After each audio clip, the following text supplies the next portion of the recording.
안녕하세요. 피부가 알고 싶다의 닥터 성입니다. 이번에는 왜 좋은 레이저가 필요한가? 이 말은 뭐예요? 레이저 치료할 때 왜 좋은 레이저가 필요한가? 왜 피부 시술할 때 왜 좋은 레이저가 필요한가에 대해서 설명을 좀 해드리려고 영상을 녹음하게 되었습니다. 과연 이 좋은 레이저의 의미가 뭘까? 그냥 비싸면 좋은 건가? 뭐 사람들 입장에서 궁금하잖아요. 사람들이 항상 어떤 레이저 써요? 어떤 레이저 써요? 많이 묻잖아요. 그러면 그런 걸 묻는 분들이 그런 레이저의 종류나 뭐 이런 거에 대해서 잘 알고 묻는 걸까? 그냥 단지 알려진 레이저를 받고 싶은 건가? 시술자 입장에서는 이 환자분들이 요구하는 게 뭘까?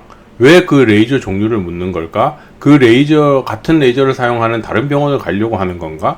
여러 가지 생각을 많이 하게 돼요. 근데 어떤 레이저 한 개로 어떤 특정한 결과를 낸다? 뭐 이런 거는 다 앞뒤가 안 맞는 말이에요. 어폐가 있는 말이에요. 어떤 레이저가 어떤 치료에 쓰인다? 어떤 레이저는 무조건 이런 치료에만 사용된다? 딱 교과서적인 답이 없는 거예요.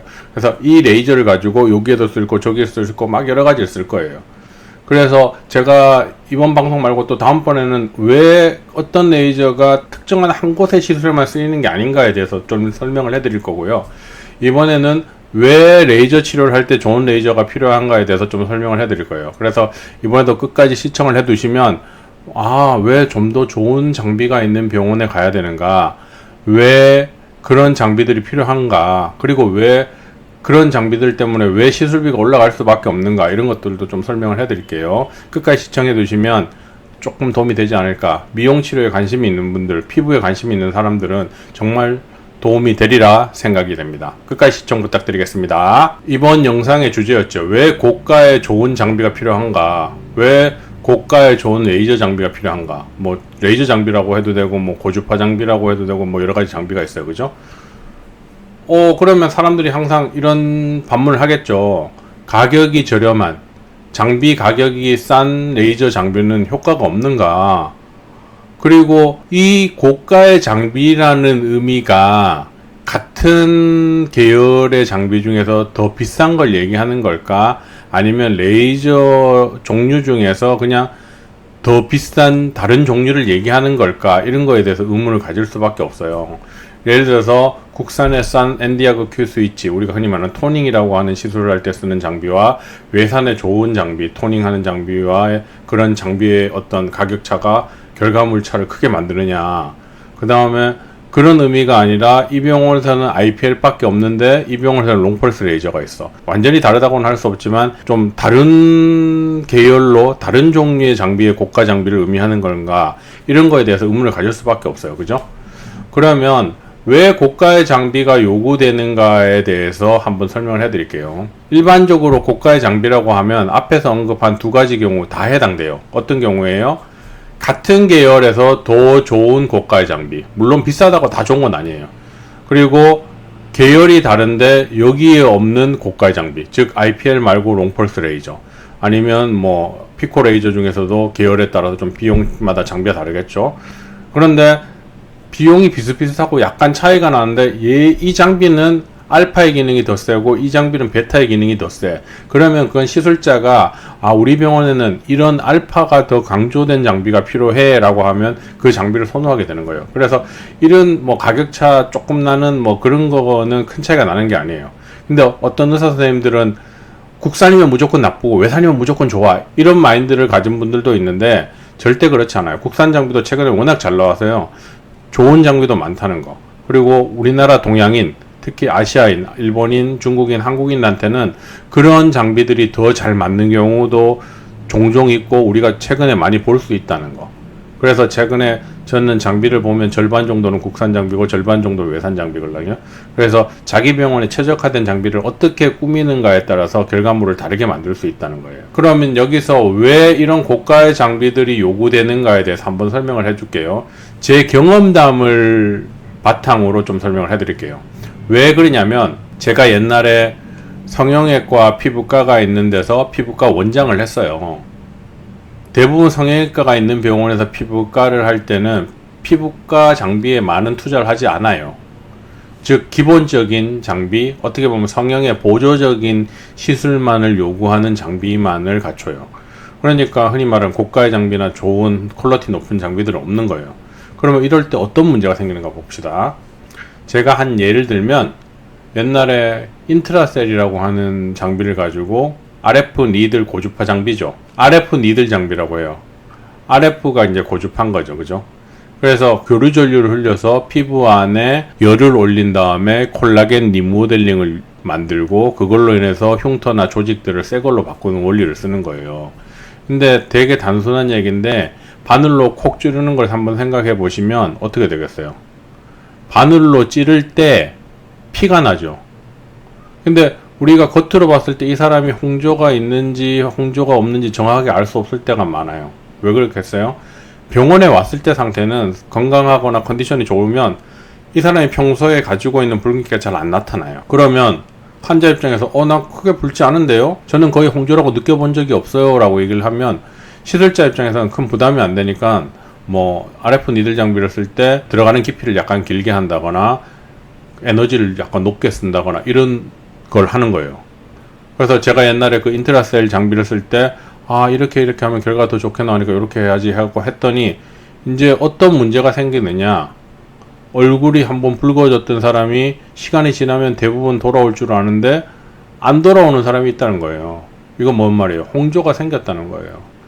홍조 증상이 생기면 환자가 불안해하고 힘들어하기 때문에 이걸 빨리 해결해 줘야 돼요.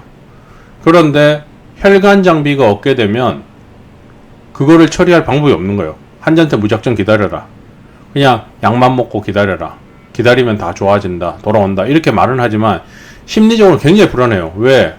그 혈관을 처리할 수 있는 장비가 그 병원에 없기 때문에 이 환자가 나중에 어떤 다른 부작용이나 후유증이 남아서 저한테 컴플레인을 할까, 병원에 컴플레인을 할까 굉장히 겁이 나는 거예요. 그래서 이럴 때 느끼는 게 뭐냐면 어떻게 되겠어요? 고가의 혈관 장비가 있으면 이런 걱정을 막바로 해결해 줄 수 있을 텐데 너무 스트레스 받는 거예요. 좋은 결과를 만들기 위해서 에너지를 살짝 더 높이고 바늘 깊이를 더 깊게 들어가게 만들다가 문제가 생기니까, 그렇게 했다가 문제가 생기면 해결할 방법이 없으니까 기다리라는 거 말고 항생제나 뭐 그런 스테로이드 약 먹여갖고 깔아앉히는 거 말고는 다른 방법이 없으니까, 그래도 안 됐을 때는 어떻게 해결할 방법이 없는 거예요. 그러면 잘하는 병원에 보내면 되잖아. 물론 그렇게 맘먹으면 쉽죠. 근데 사실은 뭐 남병원에 있거나 시술비를 싸게 받는 병원에서는 그게 쉽지가 않아요. 예를 들어서 뭐 인트라셀 3번 4번에 40만원 30만원 이렇게 받는 병원에서 그걸 해결하기 위해서 300만원 400만원 정도 비용이 드는 병원에 이것 좀 해결해 주세요 라고 보내는 게 심리적으로 되게 부담되는 거예요. 왜?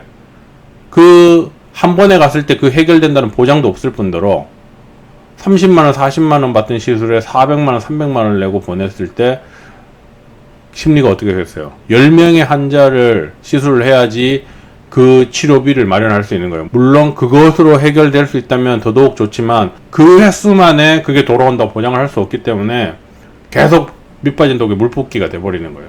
그러면 시술자 입장에서 이런 걸 한번 경험하고 나면 어떻게 되겠어요? 무조건 약하게 쏘려고 해요. 세게 쏘면 안 돼요. 왜? 그런 문제가 생길 수 있으니까. 그리고 조금 더 붉다고 느끼면 치료를 안 하려고 해요. 당연히 이렇게 시술을 하면 어떻게 하겠어요? 효과가 미미하겠죠. 에너지는 계속 제일 낮게, 바늘은 제일 얕게 해갖고 어떻게 보면 부작용이 가장 없게 하는 방법이지만 어떻게 보면 결과론적으로 효과는 너무 없는 거예요.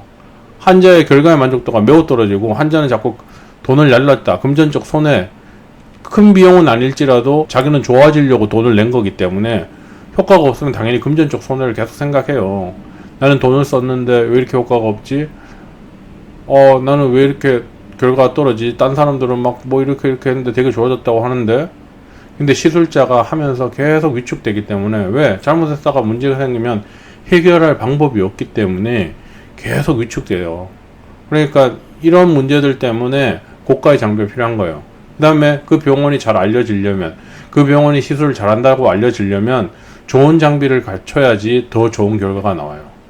실제로 무시할 수 없는 얘기예요. 어떤 병원에서는 레이저 종류나 그런 퀄리티보다도 의사의 실력만 좋으면 그 장비의 성능이 떨어지는 걸 커버한다고 하지만, 실력이 똑같이 뛰어난 사람이라면 장비가 뛰어나면 더 좋은 결과를 내겠죠. 장비를 의사의 실력만으로 못 넘어가는 그 스트레스 홀드가 있어요. 그러면 그 못 넘어가는 그 라인은 그 의사가 날고 끼어도 그 가진 장비, 후진 장비, 저렴한 장비로는 절대 넘어갈 수가 없어요. 제가 오랫동안 10여 년간 레이저를 하면서 느낀 거예요. 아, 결국은 이 단계를 넘어가려면 그 정도의 장비, 그 정도 빈 퀄러티를 가진 장비가 요구되는구나. 그리고 이거 말고 플러스 알파의 시술이 더 들어가야 되는구나를 계속 느껴요. 그러니까 자꾸 장비를 더 새 걸로 바꾸고 더 좋은 장비, 고가의 장비로 자꾸 교환하려고 하지. 누가 자기 돈을 써갖고 자꾸 그런 손해보는 짓을 하려고 하겠어요. 근데 그렇게 안 하면 다른 의사 선생님보다 실력이 뒤처지고 결과물이 뒤처지니까 환자가 우리 병을 떠날 거 아니에요. 그러니까 계속 더 많은 사람들이 오게 만들고 더 잘하는 의사라고 평이 나게 만들고 하려면 의사 실력 플러스 이런 장비의 실력이 같이 받쳐줘야지만 더 좋은 결과를 내는 거예요. 물론 의사 실력이 바닥인데 장비만 아무리 좋으면 결과가 거의 안 나와요. 물론 그 기본 장비가 가지고 있는 효과 때문에 약간은 나올 수 있어도 나타내는데 한계가 있어요. 그래서 어떤 병원에서 처음에 의사 선생님이 실력이 없을 때는 장비만 고가로 사놓고 그냥 그 업체에서 준 가이드 파라미터라고 하는 그 값으로 계속 똑같이 쏟기만 해요. 그러면 중간값은 나오걸랑요. 근데 그 이상이 나오질 않는 거예요. 자기가 뭔가 이론을 알고 어떻게 접근하는지를 알고 치료를 해야지 더 좋은 결과가 나올 수 있어요. 그래서 이번 영상도 왜 레이저 시술할 때 더 좋은 고가의 장비가, 더 좋은 빈 퀄러티를 가진 장비가 요구되는가에 대해서 설명을 해드렸어요. 시술자가 위축되지 않게 하고 이로 인해서 효과가 미비하게 되는 걸 막을 수 있고 환자가 금전적 손해가 나타나는 걸 막을 수 있고 그래서 환자의 만족도가 떨어지는 걸 올릴 수 있고 이런 효과 때문에 더 좋은 장비가 필요한 거예요. 아시겠죠? 끝까지 시청해주셔서 감사드리고 다음에 더 즐거운 방송, 더 유익한 방송으로 찾아뵙겠습니다. 감사드립니다.